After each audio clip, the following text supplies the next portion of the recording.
4वटा विदेशी कम्पनीका जहाज आउन थालेपछि भैरवाको गौतम बुद्ध अन्तर्राष्ट्रिय विमानस्थल गत कार्तिकबाट गुल्जार देखिन थालेको थियो। Jazeera Airways, Fly Dubai, Thai Air Asia र कतार एयरवेजका जहाजले भैरवाबाट अवतरण र उडान गर्न थाले। उद्घाटन भएको 2.5 वर्षपछि बल्ल विमानस्थलमा चहल पहल बढ्न थाल्यो। पुस महिनाबाट कतारले उडानमा रोक लगाए पनि अरू 3वटा जहाज चलिरहेका थिए।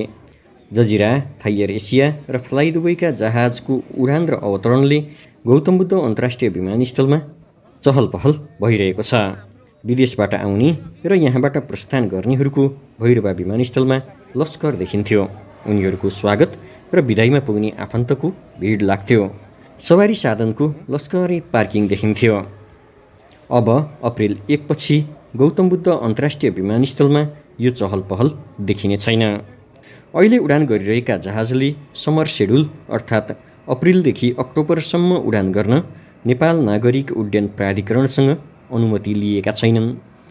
त्यसैले गौतम बुद्ध विमानस्थलको अन्तर्राष्ट्रिय कक्ष फेरि सुनसान हुँदैछ।